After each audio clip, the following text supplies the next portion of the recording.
अभी जा रही हूँ मेरे मैके, क्योंकि आज थर्सडे आफ्टरनून है। तो दिस इज़ द प्लेस। ये मेरा मैका है, जहाँ मेरे माँ बाप, बंधु, सखा, मेरे सब कुछ रहते हैं।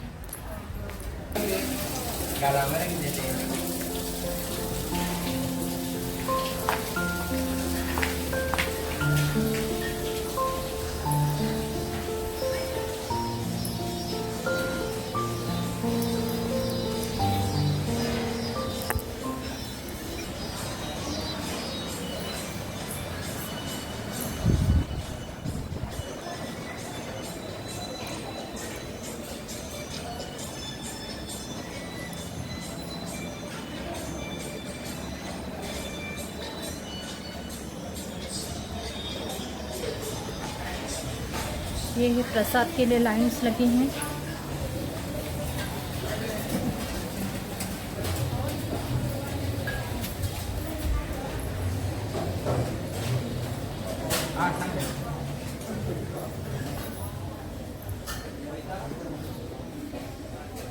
पूरी पहाड़ी है यहाँ आजू बाजू में, और छोटे मंदिर में मैं जाके आई हूँ। अभी मेन मंदिर में जाऊँगी, और साइड में भी बहुत अच्छे लगते हैं यहाँ पे।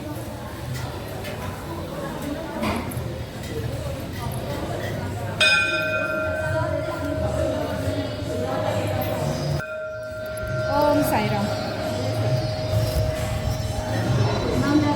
पावती काढेगा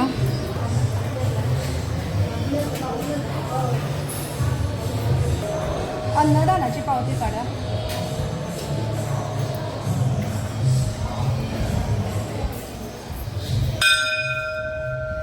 आपला किती जाय काढून घेवपाचे आणि हां ओके श्रावण।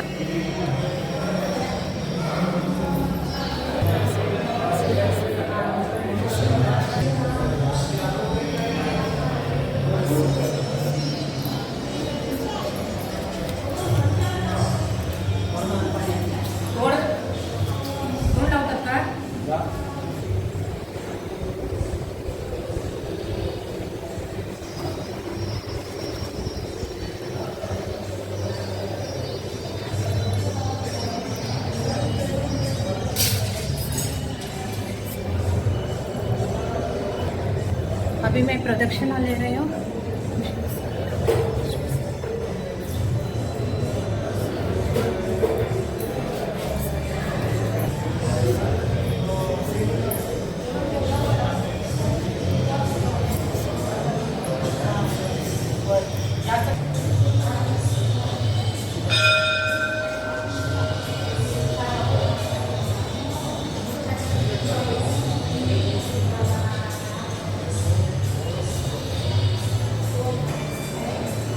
साक्षात वैकुंठपति विष्णु बैठे हैं यहाँ पे।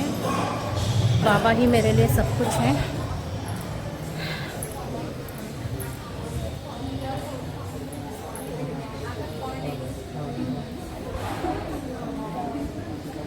ये आप लाइन देख रहे हैं, ये महाप्रसाद के लिए लाइन है। फूल वाले बैठते हैं यहाँ पे, फूल बेच।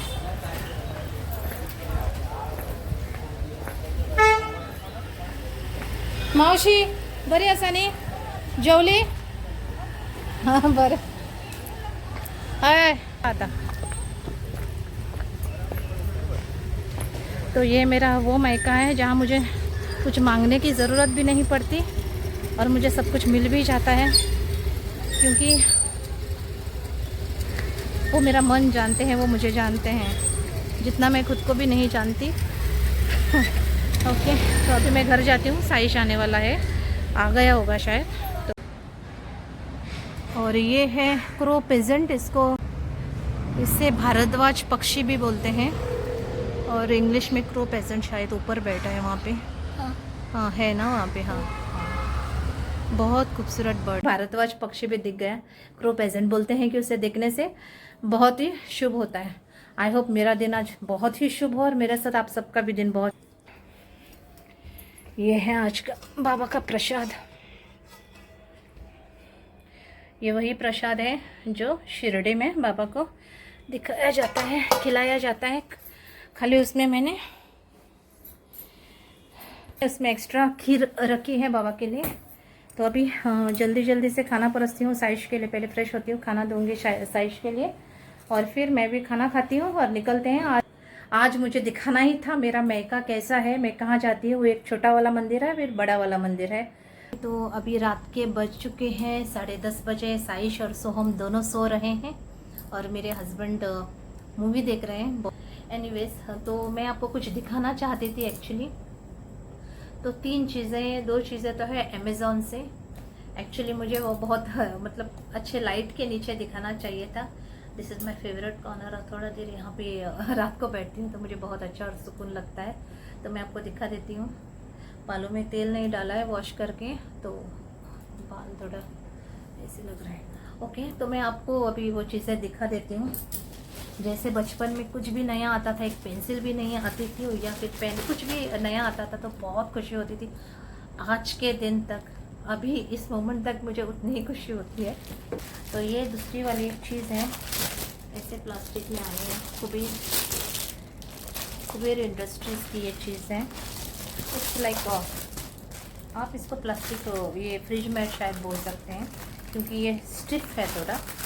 मुझे बहुत अच्छा लगा है। ओपन करके दिखाती हूँ। तो ये ऐसे है, कट करने की कोई ज़रूरत नहीं है और इसका शेप भी जो फ्रिज के जो शेल्स होते हैं उसके हिसाब से ही है। डिपेंड्स आपकी फ्रिज कौन से साइज़ की है।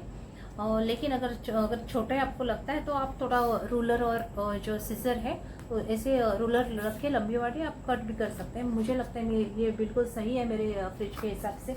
और दूसरी वाली और एक चीज़ आपको दिखाती हूँ। और मेरे सिंक के पास अपने वो कैरी डेकी होती है जो प्लास्टिक की। एक्चुअली क्या होता है, जब आप किसी को मतलब कोई भी हाउस हेल्प होने दो, वो एक जगह काम नहीं करते हैं, उनको बहुत जगह काम, वो लोग बहुत जगह काम करते हैं।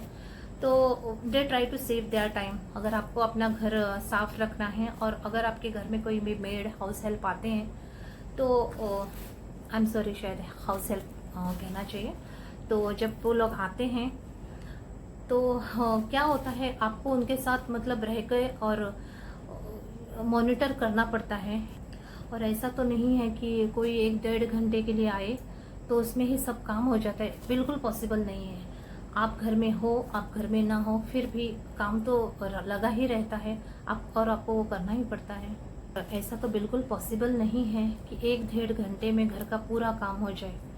तो घर की रिस्पॉन्सिबिलिटी आफ्टर ऑल आती है जो घर की लेडी है उसके ऊपर ही। तो कैसे रखना है, कैसे साफ़ करना है, क्योंकि उतने ही टाइम में आपको ये देखना होता है कि कैसा आपका मैक्सिमम काम हो जाए। तो हमें ये सोचना पड़ता है कि हमारी लाइफ कैसे और आसान हो जाए और किसी के ऊपर डिपेंड नहीं कर सकते हैं। और 1-1.5 घंटे में तो अगर कोई आता है तो बिल्कुल नहीं। तो मैं आपको दिखा देती हूँ। मैंने सोचा कि जो साइड के जो टाइल्स हैं उसके ऊपर हैंग करने के लिए या फिर वहाँ पे स्टिक करने के लिए कुछ लेके आऊँ, क्योंकि बहुत से स्टिकर्स वगैरह भी ऐसे अवेलेबल है, एडेसिव स्टिकर्स ऐसे अवेलेबल है। ये इसके साथ में ही आया है। तो हाँ, ऐसे कुछ लेके आऊँ ताकि मेरी लाइफ आसान हो जाए, वो बार बार निकाल के मुझे बार बार साफ़ करना ना पड़े। और ये वो चीज़ है। तो फिर ये जो एरिया है यहाँ पे आप जो भी वो लिक्विड वगैरह होता है हमारा, जो बॉटल्स होते हैं वो यहाँ पे रख सकते हैं। अगर आपके पास कुछ सोप है तो यहाँ पे रख सकते हैं। लेकिन मुझे लग रहा है हाथ लगाने के बाद पता नहीं ये टिक पाएगा कि नहीं ज़्यादा दिन। जो सोफ़ाज़ वगैरह होते हैं रॉड आयरन का, ऐसा ही कुछ मटेरियल जैसे ये मुझे अभी लग रहा है। तो पता नहीं किस चीज़ का है। आई होप सो कि टिक जाए। और यहाँ पे एक और ये है, डंडी जैसे है। यहाँ पे हम लोग जो भी हैंड टॉवल्स वगैरह हैं जो हम लोग यूज़ करते हैं वो, या फिर वो स्पॉन्ज वगैरह यहाँ पे लटका सकते हैं। तो देखने के लिए तो बहुत अच्छा लग रहा है और अच्छा है भी। साइड में हम लोग इसको यहाँ पे ऐसे लटका सकते हैं। तो ये भी मैं आपको करके दिखाऊंगी। तो थर्ड जो चीज़ है वो ये है, और ये मैंने किसी भी अमेज़ॉन से वगैरह या फिर किसी साइट से नहीं ली, एक छोटे बच्चे से ली है। आज ऑफिस के आवर्स ख़त्म हो जाने के बाद मैं नीचे आई जब ऑफिस के मतलब हमारे ऑफिस बिल्डिंग के नीचे, मैं मेरे बाइक के पास आई और एक बच्चा आया। तब मैं बाइक निकाल ही रही थी साइश को पिक करने के लिए ट्यूशन से। तो वहाँ पे एक बच्चा आया और मुझे बोलने लगा कि एक तो ले लीजिए आप प्लीज़, एक तो ले लीजिए। तो ये ऐसे होता है, आपने बहुत वो स्विगी जोमेटो वाले होते हैं उनके पास देखा होगा, ये मोबाइल डालने का स्पेस है इसमें और ये ऐसे पैक हो जाता है। तो ये रेन से प्रोटेक्ट करता है बेसिकली मोबाइल को। तो वो मुझे बोलने लगा एक तो ले लीजिए। मैंने कहा क्या कॉस्ट है? तो उसने कहा कि 50 रुपये, 50 रुपीज़। तो से 13-14 साल का बच्चा होगा। बहुत ज़्यादा मुझे बुरा लग रहा था, बहुत ज़्यादा बुरा लग रहा था। मैंने उससे पूछा कि तुम ये काम क्यों कर रहे हो? तो उसने बोला कि नहीं पैसे के लिए तो कर रहा हूँ। तो मैंने कहा कि तुम पढ़ते नहीं हो, स्कूल नहीं जाते हो? तो मैंने उससे पूछा कि तुम स्कूल नहीं जाते हो? तो उसने बोला कि नहीं मैडम, अभी इतने उम्र में मैं बड़ा हो गया हूँ तो मुझे स्कूल में कौन लेगा। एक 3rd-4th स्टैंडर्ड, 3री-4थी तक मैं स्कूल में गया हूँ और फिर नहीं गया। तो मैंने पूछा उसको क्यों नहीं गया आप स्कूल में? तो उसने बोला कि मेरे पापा तो है नहीं, मेरे पिताजी तो है नहीं और मम्मी है और 2 बहनें हैं। पूछा कि ये कितने में मिलता है? तो उसने बोला कि मैं 40 रुपीज़ में मुझे पड़ता है और उस पर 10 रुपये मिलते हैं। तो मैंने सोचा कि ऐसे भी इसको 20 रुपीज़ मिलेगा, इसके ऊपर ज़्यादा से ज़्यादा तो बेटर है कि मैं इसको 100 रुपीज़ दे दूँ ताकि पूरा 100 का उसका फ़ायदा हो जाए। लेकिन ऐसे भी नहीं चाहती थी कि उसको लगे कि सिंपैथी गेन करने से पैसे आसानी से मिल जाते हैं लाइफ में। तो मैंने ये एक लिया, मुझे नहीं चाहिए था लेकिन मैंने लिया, सोचा मेरी मम्मी को नहीं तो किसी को दे दूँगी। और बाकी के मैंने पैसे उससे लिए नहीं। बात ये नहीं है कि मैं कोई बड़ी दानवीर हूँ या फिर मुझे ऐसे दिखाना है कि मैं बहुत दान करती हूँ। गाइस, बात ये है कि हम लोग कहीं पे भी अगर कभी मन होता है तो चाट खा लेते हैं, नहीं तो चाय पी लेते हैं, ऐसे ही कॉफ़ी शॉप में जाके बैठेंगे फ्रेंड के साथ, नहीं तो किसी के साथ, ऐसे ही 300-400 रुपये खर्च होते हैं। और मैंने उसके चेहरे पे खुशी देखी, मुझे बहुत अच्छा लगा। एक्चुअली पहले मुझे बहुत गुस्सा आता था जब मैं कभी भिखारी लोग होते हैं उनको देखती थी, मतलब जो हट्टे कट्टे होते हैं और भीख मांगते हैं। और मैं भी बोलती थी जब वो मांगने के लिए आते हैं कि ये क्या है, आप लोग तो बहुत यंग हैं और ये बैठ के भीख मांगते हैं, आप काम भी तो कुछ कर सकते हैं। कुछ जैसे मैच्योरिटी आई छोड़ दी, जैसे मैं बाबा के पास आई, बाबा मेरे पास आए, ये सब कुछ मैंने इसलिए छोड़ दिया कि लाइफ में जैसे मैच्योरिटी आती है तो ये भी सोच एक आती है कि 2 चीज़ें होती है, एक होता है ये और एक होता है ये। अगर बाबा ने हमें ये ऐसे रखा है, किसी को दे सकते हैं, कुछ भी दे सकते हैं। भगवान ने अगर हमको उस पोजीशन में रखा है तो हम बहुत ही खुश नसीब हैं।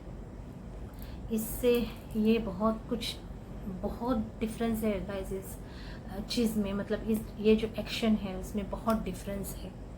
ये जो होता है इंसान का सब कुछ डाउन कर देता है और ये जो है वो सब अप कर देता है। कुछ भी रहने दो, कुछ भी रहने दो। अगर कुछ भी आप दे सकते हो किसी को, एक दिन, एक मोमेंट भी अगर किसी के चेहरे पे आप खुशी ला सकते हो तो वो बहुत बड़ी बात है। तो अक्सर ऐसे होता है कि आम्ही तक फेरी भरता, मतलब जो एग्जीबिशंस होते हैं ऐसे लोकल आते हैं, लोकल स्ट्रीट्स पे वो एग्जीबिट छोटे छोटे जैसे होते हैं, वो सब सामान वगैरह भर जाता है, जैसे कि कहीं मेले वेले होते हैं वैसे।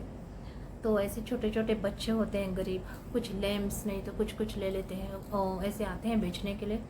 तो मैं एटलीस्ट मैं ऐसे ट्राई करती हूँ कि अगर वो सब सामान कुछ है दिए हुए 200 रुपये के हैं तो मैं 50 रुपये के या फिर सिर्फ 100 रुपये के और जो है वो सामान ले लेती हूँ और बाकी के उनको छोड़ देती हूँ। क्या होता है कि वो कमाने के लिए शायद हमारा इतना टाइम जाए या फिर इतना टाइम जाए, लेकिन उनका इतना टाइम जाता है और वो खुशी उनको मिलती है, वो बहुत अलग है। हम लोग नहीं समझ पाएंगे। वो खुशी देने में होती है, वो किसी और चीज़ में नहीं होती। मंदिर, मस्जिद या फिर कहीं पे जाके डोनेशन करने से भी वो खुशी नहीं मिलती जो यहाँ पे उनको मतलब किसी को देने में होती है, क्योंकि वहाँ पे डोनेशन करने के लिए लाखों लोग होते हैं, ऐसे ही डोनेशन जाता है, किसी के पास मांगने की ज़रूरत नहीं है। और ये वो लोग हैं, ये वो बच्चे हैं जिनका कोई फ्यूचर है नहीं है, भगवान ही जाने। लेकिन और एक चीज़ है कि कभी कभी आपने नोटिस किया होगा कि औरत लोग बैठती हैं बच्चों को लेके, तो मैं हमेशा एक पॉइंट मेरा ये रहता है, मैं इनको कभी पैसे उठा के नहीं देती। नियर बाय अगर कोई होटल वगैरह है तो वहाँ पे जाके मैं दूध ले लेती हूँ। दूध नहीं तो कोई भी खाने की चीज़ जो वो बच्चा खा सकता है, अगर बहुत छोटा है तो दूध ले लेती हूँ और दे देती हूँ। और मुझे वो बिल्कुल अच्छा नहीं लगता कि आप माँ हो, हट्टी कट्टी हैं, कहीं से कुछ तो काम करके आप अपने बच्चे का पेट भर के उनको एक ऐसे आदर्श दे सकते हैं, लेकिन आप उन बच्चों को लेके भीख मांगने के लिए बैठ जाते हैं। आपको चाहिए नहीं चाहिए ये बात अलग है, आपको नहीं चाहिए तो किसी और को दे सकते हैं, लेकिन किसी का वो एक क्षण है, किसी का वो एक मोमेंट है, उसका किसी का वो एक दिन है, अगर बना सकते हैं तो बना दीजिए। ओके, तो मिलते हैं एक नए ब्लॉग के साथ। Good night, thank you and see you again.